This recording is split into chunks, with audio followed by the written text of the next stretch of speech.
सभी व्यूवर्स को नमस्कार। मैं डॉक्टर पवन ओबराय स्वागत करता हूं अपने YouTube channel study with doctor Pawan Oberoi पर। तो व्यूवर्स, कॉर्पोरेट अकाउंटिंग का रिव्यू करवा रहा हूं। कल पेपर हुआ था, देखिए ये 11 जुलाई 2022 का पेपर है और जो था आज इसको सॉल्व कर लिया था, क्योंकि एग्जामिनेशन ड्यूटी में बिजी होने के कारण आपको पता ज़्यादा समय नहीं मिल पाता। तो आज 12 तारीख है, ये पेपर अपलोड कर रहा हूँ, एक रिव्यू अपलोड कर रहा हूँ मैं इसका। मेरे पास जो है वो बुकलेट सीरीज़ आर अवेलेबल है। सीसीएस यूनिवर्सिटी मेरठ का बीकॉम थर्ड ईयर का ये क्वेश्चन पेपर है न्यू कोर्स का है, क्योंकि उस दिन कल 2 पेपर हुए थे, ओल्ड कोर्स का भी न्यू कोर्स का भी। तो पहले मैं न्यू कोर्स का करवा रहा हूँ, क्योंकि इसके स्टूडेंट्स ज़्यादा हैं, ओल्ड कोर्स के स्टूडेंट्स कम हैं। तो कल मैं उसका भी रिव्यू करवा दूंगा तो बुकलेट सीरीज मेरे पास में आ रही है आपकी, ठीक है। सारे रिव्यू मैं करवा चुका हूँ, ये लास्ट रिव्यू है हमारा कॉर्पोरेट अकाउंटिंग का। बाकी 5 रिव्यू आप देख सकते हैं, उस पर्टिकुलर सब्जेक्ट की प्लेलिस्ट में एडिड है, तो उस प्लेलिस्ट को आप विजिट करिएगा और आप जो है देख लीजिएगा। ये वाला भी जो है उसकी प्लेलिस्ट में मैं इसको ऐड कर दूंगा, तो आप वहाँ से इसको देख सकते हैं दोबारा कभी भी तो चैनल पे सब्सक्राइब जरूर कर लीजिएगा, study with doctor Pawan Oberoi. Bell icon press कर लीजिएगा ताकि सारे लेटेस्ट नोटिफिकेशन आपको टाइम से मिलते रहें। तो चलिए, जो पहला ही क्वेश्चन था आर सीरीज का, इसमें जो एक मिस्टेक थी कि हिंदी में तो 1,60,000 आना था, सॉरी 16 लाख आना था, 1,60,000 दिया था। इंग्लिश में देखिए ठीक है, पूरे 16 लाख दे रखे हैं और हिंदी में 1,60,000 दे रखा था। तो एक जीरो मैंने लगा दी थी इसमें। तो यदि 16 लाख रुपए के ऋण पत्रों का परिवर्तन द्वारा शोधन किया जाता है तो कितनी राशि का डिवेंचर रिडम्पशन रिजर्व बनेगा बनाया जाएगा? तो सही आंसर होगा उपयुक्त में से कोई नहीं, डी करेक्ट है। अभिगोपन कमीशन का भुगतान किस प्रकार दिया जा सकता है? तो देखिए, ये कैश में भी दिया जा सकता है और शेयर्स में भी दिया जा सकता है। सी ऑप्शन इसका करेक्ट है, नकद तथा अंशों दोनों में। अधिकार अंशों का प्रस्ताव किस अनुपात में किया जाता है? तो ये जो पेड अप वैल्यू होती है ना, paid up value of existing shares के अनुपात में दिया जाता है। क्वेश्चन नंबर 4, कंपनी के लाभों का पूंजीकरण किस प्रकार किया जा सकता है? तो टू क्रिएट कैपिटल रिजर्व्स ना, पूंजीगत संचय बनाकर। एक कंपनी के अंश प्रमाण पत्र, जिन्हें हम शेयर सर्टिफिकेट कहते हैं इंग्लिश में, तो निर्गमन हेतु किसकी अनुमति आवश्यक होती है? तो proposal of board of director, जो एक संचालक मंडल के प्रस्ताव की। यदि शुद्ध संपत्ति के मूल्य के अंशों की संख्या से विभाजित कर किया जाए तो प्राप्त मूल्यों का डैश मूल्य कहलाएगा। तो वो आंतरिक मूल्य होगा, इंट्रिंसिक वैल्यू होगी। शुद्ध संपत्तियां ज्ञात करने के लिए निम्न में से किस दायित्व को घटाया जाता है? जो लोन है ना, लोन को घटाया जाता है। ऋण पत्रों के निर्गमन पर हानि को सामान्यतः कितनी अवधि में अपलिखित किया जाता है? शोधन की अवधि तक, up to the period of redemption. संचय का वर्तमान वार्षिक मूल्य 3 वर्षों के लिए 10% की दर से 2.487 है। यदि अधिमूल्य की रकम 32,000 रुपये है तो ख्याति का मूल्य क्या होगा? तो ऑप्शन बी 79,584। यदि प्लांट एवं मशीनरी का मूल्य 12,000 रुपये से बढ़ जाता है तो शुद्ध संपत्तियों पर क्या प्रभाव पड़ेगा? तो 12,000 रुपये से ही वो वृद्धि भी हो जाएगी ना, इंक्रीज भी हो जाएगा। चलिए, क्वेश्चन नंबर 11 है, प्रतिफल मूल्यांकन विधि के अंतर्गत अंशों का मूल्य किस आधार पर ज्ञात किया जाता है? लाभांश के आधार पर, डिविडेंड। यदि प्लांट और मशीनरी का मूल्य 3 लाख रुपए से बढ़ जाता है तो शुद्ध संपत्तियों पर क्या प्रभाव पड़ेगा? Same to same question number 10 के जैसे है। तो शुद्ध संपत्तियां भी जो हैं वो 30,000 रुपये से बढ़ जाएंगी। 2 मांग राशियों के बीच कितना अंतर होना चाहिए? तो कम से कम 1 महीने का अंतर होना चाहिए। ऑप्शन ए करेक्ट है आपका। वह ऋण पत्र जो सुपुर्दगी मात्र से हस्तांतरित हो जाते हैं क्या कहलाते हैं? तो वो वाहक ऋण पत्र कहलाते हैं ना, बियरर डिवेंचर्स। एक कंपनी द्वारा प्रथम आवंटन यानी जो फर्स्ट अलॉटमेंट होता है उसके बाद कितनी अवधि में अंश निर्गमित करने पर अधिकार अंशों का निर्गमन आवश्यक है? 1 वर्ष। अंकित मूल्य की तुलना में अंशों का मूल्यांकन सामान्यतः होता है तो वो अधिक होता है। निम्नलिखित में से क्या एक कंपनी क्रय नहीं कर सकती? तो कंपनी जो है वो कभी भी स्वयं के जो अंश होती है, अपने जो शेयर्स होते हैं ना, उनको कभी भी परचेज नहीं कर सकती। प्रति अंश आय के आधार पर प्रति अंश मूल्य ज्ञात करने का सूत्र क्या होगा? तो डी ऑप्शन करेक्ट है, per share income divided by normal, per share income divided multiply by paid share, paid up price, है ना। ऑप्शन डी करेक्ट है आपका। स्वयं ऋण पत्र खाते को रद्द करने पर लाभ या हानि को किस खाते में हस्तांतरित करते हैं? तो उसे हम कैपिटल रिजर्व या जनरल रिजर्व में ट्रांसफर करते हैं। बोनस अंशों के निर्गमन से अंशों के मूल्य में कमी का क्या कारण है? तो उसमें मूर्त संपत्तियों में वृद्धि नहीं होती है। Tangible assets does not increase. चलिए, निम्नलिखित में से कौन दायित्वों की कुल राशि में सम्मिलित होता है? तो वो होती है पेड अप कैपिटल, चुकता पूंजी। तलपट में दिखाए गए जो क्लोजिंग स्टॉक होता है, अंतिम रहतिया, उसको दिखाया जाता है। देखिए, आपने देखा होगा अक्सर जब आप ट्रायल बैलेंस देखते हो तो अधिकतर जो है वो आपका क्लोजिंग स्टॉक वो ट्रायल बैलेंस के बाहर शो हुआ होता है। तब हम उसको ट्रेडिंग अकाउंट में भी जो है क्रेडिट साइड में शो करते हैं और बैलेंस शीट में एसेट साइड में भी। तो कहीं यहाँ क्वेश्चन है कि ट्रायल बैलेंस में दिखाए गए क्लोजिंग स्टॉक को अगर आप उसको ट्रायल बैलेंस में क्लोजिंग स्टॉक शो किया जाता है तो हम केवल उसको बैलेंस शीट में ही शो करते हैं। निम्न में से कौन स्थायी संपत्तियों की श्रेणी में नहीं आता? तो देखिए, जो लूज टूल्स होते हैं, खुले औजार, प्लांट, बिल्डिंग और फर्नीचर, ये तीनों आते हैं फिक्स एसेट्स की कैटेगरी में, लेकिन जो लूज टूल्स होते हैं, खुले औजार, वो नहीं आते। ख्याति का मूल्य सर्वाधिक होता है, तो जो बिल्ली ख्याति होती है, कैट गुडविल, उसमें सबसे ज़्यादा गुडविल जो होती है। अपहृत अंशों के पुनः निर्गमन के उपरांत अंश हरण खाते के शेष को कहाँ हस्तांतरित किया जाता है? तो उसे कैपिटल रिजर्व अकाउंट में किया जाता है। यदि विनियोजित पूंजी जो कैपिटल एम्प्लॉयड है वो 2 लाख रुपए है और जो नॉर्मल रेट ऑफ रिटर्न है, आपका नॉर्मल रेट है वो 10% है and actual average profit is ₹70,000, then super profit will be. तो देखिए, जब आप इसको सॉल्व करेंगे तो वो आपकी वैल्यू आ जाएगी 50,000। चलिए, 27 है आपका। सहायक कंपनी के क्रय पूर्व लाभों से प्राप्त लाभांश किस खाते में क्रेडिट किया जाएगा? तो वो सहायक खाते में विनियोग, investment in subsidiary account. If invested capital employed is ₹5 lakh, normal rate is 20% and average profit is ₹60,000, then what will be the value of goodwill from super profit capitalization method? ठीक है, आप इसे जब सॉल्व करेंगे तो आपका answer आएगा 2 lakh rupees. ठीक है, चलिए नेक्स्ट है, किसी दूसरी कंपनी की कितनी अंश पूंजी या मताधिकार रखने पर एक कंपनी सूत्रधारी कंपनी हो जाती है? तो कम से कम देखिए 50% से अधिक होना चाहिए। इट मीन्स कि 51% अगर हो जाते हैं तो कम से कम। ख्याति किस प्रकार की संपत्ति होती है? तो ये एक अचल संपत्ति या अदृश्य है ना, जो इंटेंजिबल एसेट्स होती है।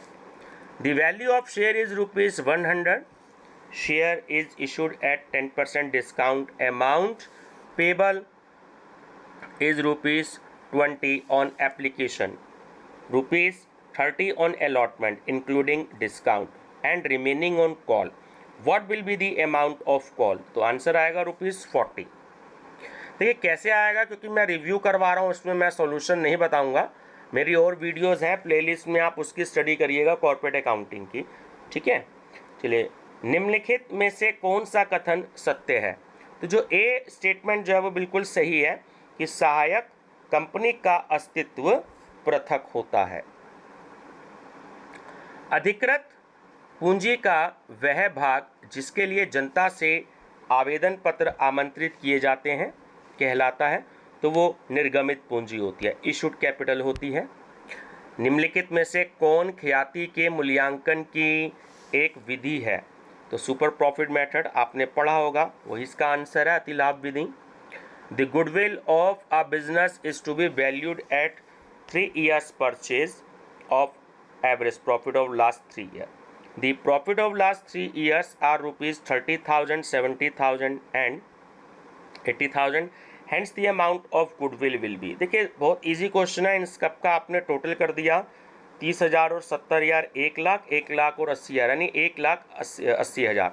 अब 1,00,000 को 80,000 को आपने 3 से डिवाइड किया तो आ गया आपका ऊपर वाली वैल्यू जो हो गई आपकी, है ना, तो उसको आपने और दे रखी है 3 years और purchase of average profit of last 3 years। तो 3 से ही आप डिवाइड करेंगे क्योंकि 3 years का ही है, ठीक है, तो 60,000 आ गया और 3 से ही आप मल्टीप्लाई कर देंगे तो 1,80,000 आपका इसमें आंसर आ जाएगा। तो थोड़ा सा अच्छे क्वेश्चंस होते हैं, इजी क्वेश्चंस होते हैं वैल्यूएशन ऑफ गुडविल के।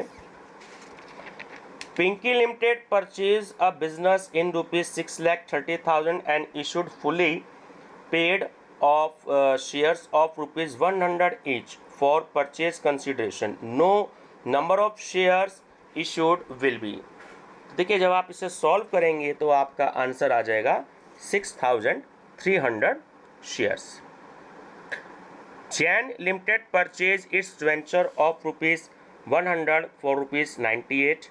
The difference of ₹2 will be assumed. ये आपका देखिए होगा loss of redemption of debenture, ऋणपत्र शोधन पर हानि। Which is not a current assets. देखिए जो ये आपकी कॉपीराइट है ना, ये आपके करंट एसेट्स नहीं होती, ध्यान रखिएगा, ऑप्शन सी करेक्ट है। ख्याति निर्धारण में भारित औसत विधि का प्रयोग कब किया जाता है? तो यहाँ पर देखिए आंसर जो है, पहले मैंने इसको ए लगाया था एक बुक की स्टडी करने के बाद में, फिर दूसरी बुक की मैंने स्टडी करी है तो वहाँ पर आंसर इसका जब लाभ निरंतर बढ़ रहे हों ये दे रखा। केवल 2 क्वेश्चन में इसमें मेरे को कन्फ्यूज़न है, एक तो ये 39 है, ठीक है, दोनों जगह बुक्स में अलग अलग आंसर है, तो मैंने फ़िलहाल इसमें सी पे टिक लगाया है, जब लाभ निरंतर बढ़ रहे हों। एक बुक में मैंने पढ़ा कि जब लाभों में कोई परिवर्तन ना हो। इसलिए स्टूडेंट्स थोड़ी सी इसमें कई बार बुक्स में ऐसे क्वेश्चंस मिल जाते हैं कि कहीं पे कोई ऑप्शन होता है, कहीं पे कोई ऑप्शन होता है, तो थोड़ी सी कन्फ्यूज़न हो जाती है, इसलिए आंसर गलत हो जाता है। तो कभी कभी आप स्टूडेंट्स उल्टे सीधे मैसेज दे देते हैं और मैं बार बार आपको कहता हूँ कि कभी कभी बुक में भी गलत आंसर हो जाता है, कभी कभी यूनिवर्सिटी की आंसर की में भी गलत आंसर आ जाता है, तो उसमें इतना आप उल्टे सीधे कमेंट कभी ना दिए करें। बुक की जो थ्योरी है उसकी आप स्टडी करिएगा क्योंकि रिव्यू में बहुत टाइम लगता है। चलिए क्वेश्चन नंबर 40 है, if average capital employed is ₹1,80,000 and profit from current year is ₹1,30,000 then capital employed will be.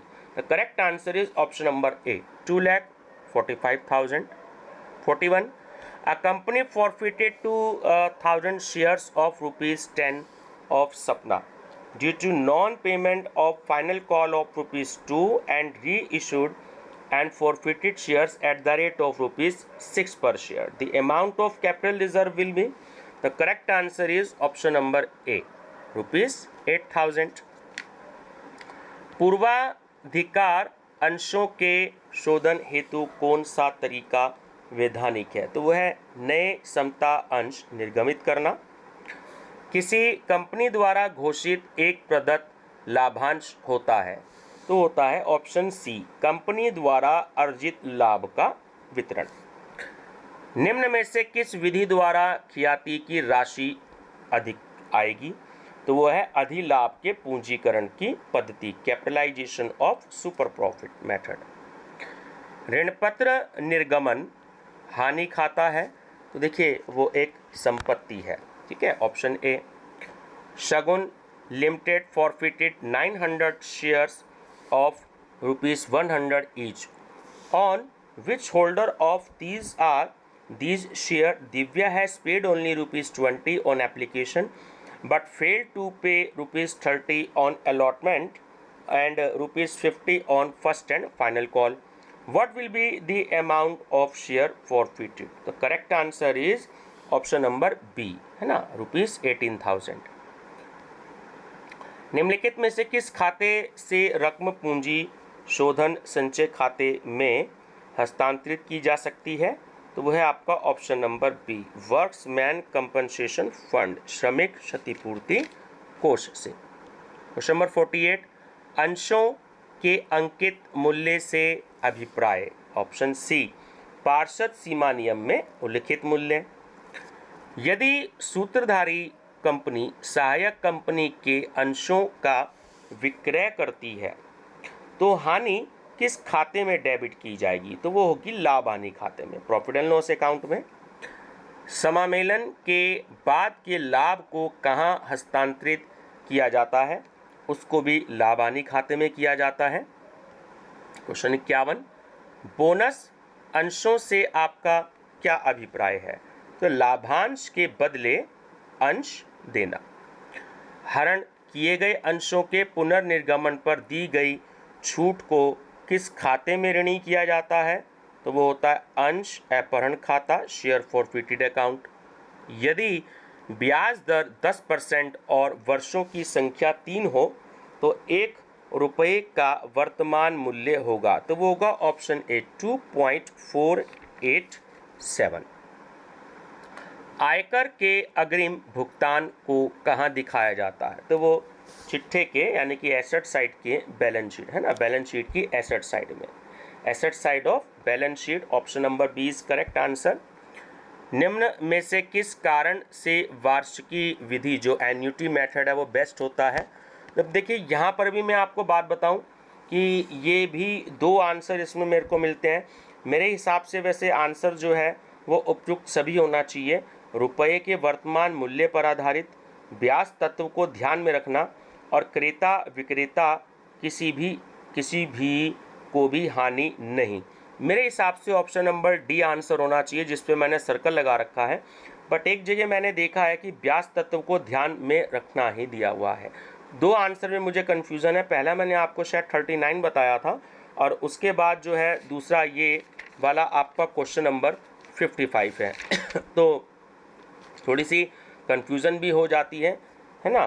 तो ये मैंने इसलिए 2 आंसर इसमें टिक लगा है. मेरे हिसाब से डी आंसर होना चाहिए बट बी आंसर भी एक जगह मैंने बुक में देखा है. तो अब ये देखते हैं कि यूनिवर्सिटी जो है वो किसे कंसीडर करती है, बी को कंसीडर करती है या डी को कंसीडर करती है. अंशों का हरण कब किया जा सकता है? तो आप सभी जानते ही होंगे कि याचना राशि ना चुकाने पर. बोनस अंश निर्गमन पर कौन सा खाता क्रेडिट किया जाता है? तो वो होता है अंशधारियों का बोनस खाता. कंपनी अधिनियम 2013 के अनुरूप प्रबंधकीय पारिश्रमिक की अधिकतम सीमा क्या है? तो वह शुद्ध लाभ का 10%. एक सहायक कंपनी की पूंजी और संचयों में सूत्रधारी कंपनी का हिस्सा 12 लाख रुपए है तथा सहायक कंपनी के अंशों में विनियोग 12,30,000 रुपये का है. तो यह अंतर क्या कहलाएगा? यह अंतर आपका ख्याति का कहलाएगा 30,000 रुपये. ठीक है, ऑप्शन नंबर डी जो है वो ये करेक्ट है इसमें.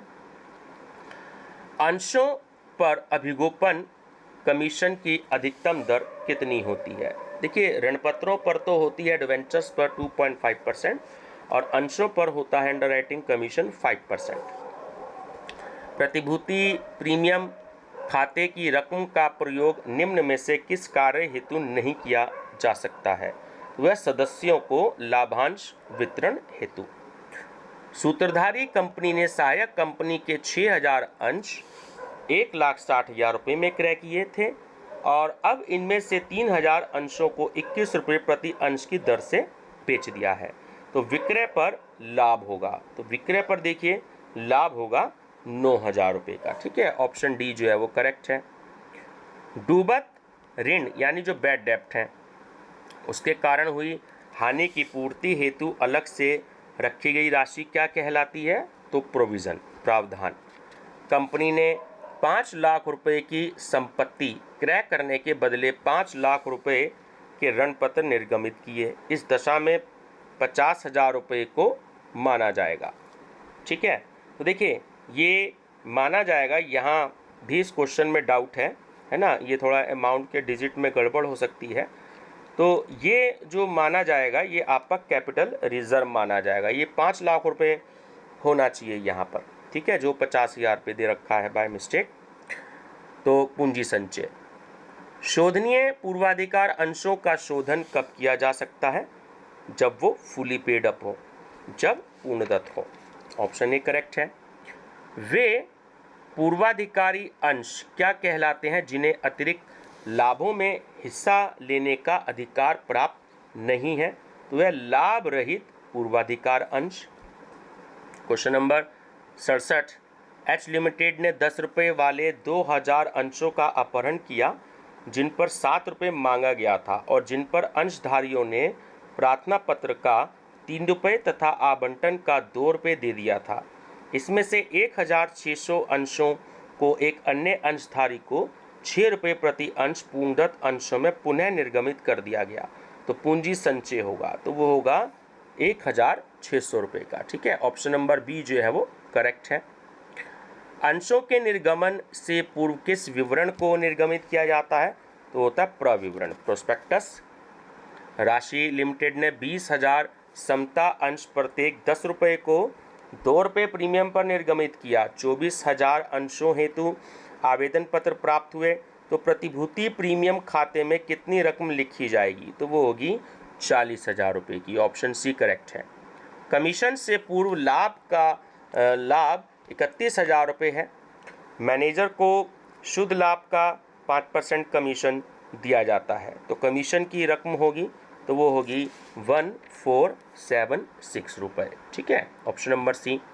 अभिगोपक हो सकता है, यानी अंडर राइटर। देखिए अंडर राइटर एक व्यक्ति, एक फर्म, एक कंपनी, कोई भी हो सकता है। डी ऑप्शन करेक्ट है, उपयुक्त सभी। तनीषा लिमिटेड ने 100 रुपये वाले 3000 10% डिवेंचर 5% कटौती पर निर्गमित किए जिनका शोधन 10% प्रीमियम पर होना है। तो निर्गमन पर कितनी हानि होगी? तो वो होगी 45,000 रुपये की। ऑप्शन डी करेक्ट है। कंपनी द्वारा बोनस अंशों का निर्गमन निम्न में से किस कारण से किया जाता है? तो ऑप्शन सी अत्यधिक एकत्रित सामान्य संचय। यदि अधिलाभ जो सुपर प्रॉफिट है तो वो हो गया आपका, if super profit is ₹48,000, normal profit is ₹35,000 and capital employed is ₹8 lakh, then actual average profit will be, है ना।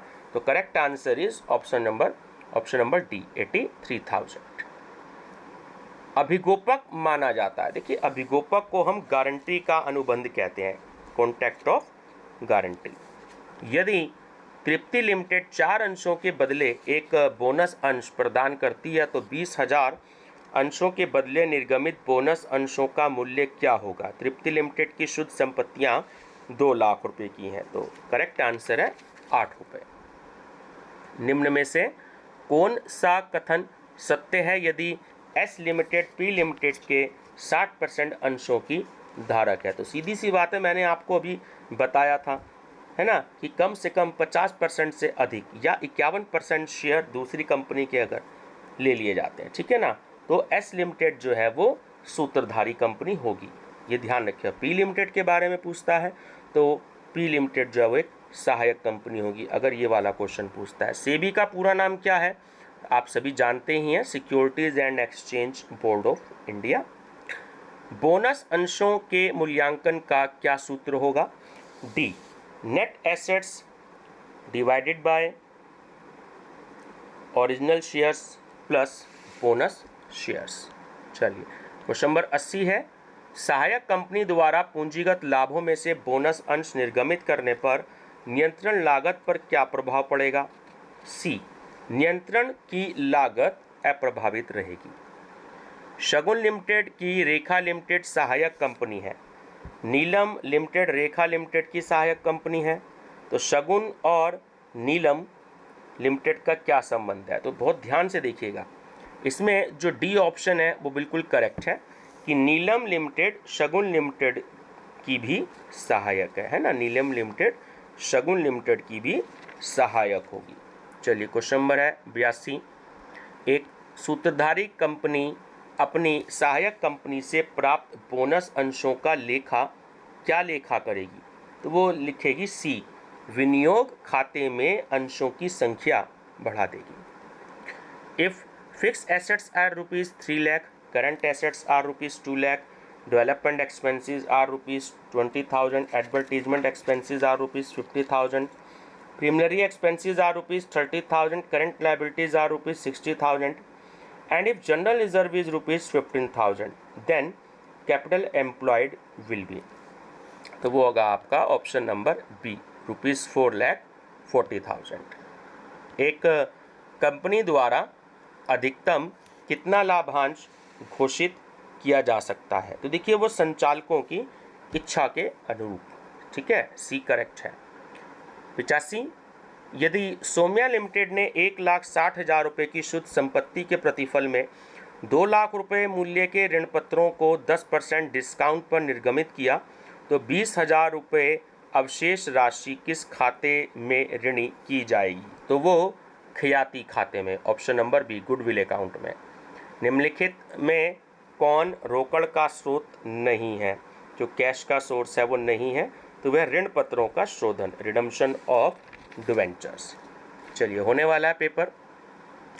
पूजा लिमिटेड ने अपने लाभों का प्रयोग 500 रुपये वाले 1,008% शोधनीय पूर्वाधिकार अंशों का 10% प्रीमियम पर भुगतान किया। पूंजी शोधन संचय खाते में कितनी रकम हस्तांतरित होगी, तो होगी 5 लाख रुपये। यदि ऋणपत्रों को सहायक प्रतिभूति के रूप में निर्गमित किया जाता है तो ब्याज किस मूल्य पर दिया जाएगा, देखिए कोई भी ब्याज अदा नहीं किया जाएगा, no interest will be paid, option D correct है। यदि श्वेता लिमिटेड अपने ऋणपत्रों को सम मूल्य पर निर्गमित करती है जो कि प्रीमियम पर शोध्य है, तो ऐसे निर्गमन पर हानि किस खाते में ऋणी करेंगे, ठीक है। चलिए तो इसका करेक्ट आंसर है ऑप्शन नंबर डी, ऋण पत्रों के निर्गमन पर हानि खाता, loss on issue of debenture account. न मांगी गई पूंजी का वह भाग जो भविष्य में कंपनी के समापन पर मांगने हेतु सुरक्षित कर दिया जाता है क्या कहलाता है, तो वो होती है संचित पूंजी, option number D, reserve capital. 91, 2 lakh रुपए के ऋण पत्र 10% डिस्काउंट पर निर्गमित किए जिनका 5 वार्षिक किस्तों द्वारा शोधन किया जाना है, तो प्रतिवर्ष भट्टे की अपलिखित की जाने वाली राशि क्या होगी, तो वो होगी 4 लाख रुपए। यदि औसत लाभ 8 लाख रुपए वार्षिक, स्वामी का पारिश्रमिक 600 रुपये मासिक तथा 5% विनियोग 40,000 रुपये है, तो वास्तविक औसत लाभ होगा, तो वो होगा 70,800 रुपये, ऑप्शन नंबर ए। अंशों का मूल्यांकन अनिवार्य है, तो देखिए वो एमलगेमेशन और ऑब्जर्वेशन दोनों पर है, तो सी ऑप्शन करेक्ट है, ए और बी दोनों। बरखा लिमिटेड ने अपने 6 लाख रुपए के शोधनीय पूर्वाधिकारी अंशों के शोधन हेतु 10 रुपये वाले 3 लाख समता अंश 10% कटौती पर निर्गमित किए। पूंजी शोधन संचित खाते में हस्तांतरित की जाने वाली राशि होगी, तो आंसर होगा ऑप्शन नंबर डी, 3,30,000 रुपये। अंशों का आंतरिक मूल्य किस आधार पर ज्ञात किया जाता है, तो वह शुद्ध संपत्तियों के आधार पर, ऑप्शन डी। अंश मूल्यांकन हेतु विनियोजित पूंजी ज्ञात करने का सूत्र होगा, यानी आपको जो कैपिटल एम्प्लॉयड कैलकुलेट करनी है वैल्यूएशन ऑफ शेयर, तो सी ऑप्शन करेक्ट है, fix assets plus current assets minus current liabilities. ऋण पत्र किसका प्रतिनिधित्व करता है, तो वो कंपनी के दीर्घकालीन ऋण का प्रतिनिधित्व करता है। इंदर लिमिटेड 20 रुपये वाले 10,000 शोध्य पूर्वाधिकारी अंश 25% प्रीमियम पर शोधन का निश्चय करती है। उसके पास सामान्य संचिति जो जनरल रिजर्व है वो 1 लाख रुपए का है तथा प्रतिभूति प्रीमियम जो है वो 18,000 रुपये है। सिक्योरिटीज़ प्रीमियम जो है आपका 18,000 रुपये। यदि नए अंश 50% प्रीमियम पर इशू किए जाते हैं तो 10 रुपये वाले समता अंशों की न्यूनतम संख्या क्या होगी? तो वो होगी आपकी ऑप्शन नंबर बी, 8,899। शानी लिमिटेड ने 100 रुपये वाले 20,000 8% डिवेंचर 10% प्रीमियम पर निर्गमित किए, जिनका शोधन 8% प्रीमियम पर किया जाना है। तो ऋण पत्रों के निर्गमन पर कितनी हानि होगी? वो होगी ऑप्शन नंबर सी, 1,60,000 रुपये। लास्ट क्वेश्चन, एक कंपनी ने 100 रुपये वाले 2,12,000 डिवेंचर्स ऋण पत्रों को निर्गमित किया, तो ऋण पत्रों पर ब्याज की राशि होगी, तो वो होगी ऑप्शन नंबर सी, 24 लाख रुपये। ठीक है व्यूअर्स, तो ये रिव्यू था। एक दो आंसर है, मुझे डाउट है इसमें। ठीक है, बने रहेगा मेरे चैनल पे study with doctor Pawan Oberoi पर। आप सभी बच्चे प्लेलिस्ट विजिट करिएगा। कॉर्पोरेट अकाउंटिंग की 2-3 प्लेलिस्ट बनी हुई हैं, चैप्टर वाइज भी है और प्रीवियस ईयर के क्वेश्चन पेपर भी सॉल्व है, हिंदी इंग्लिश दोनों मीडियम में। ठीक है viewers, study with doctor Pawan Oberoi channel subscribe करने के लिए थैंक यू।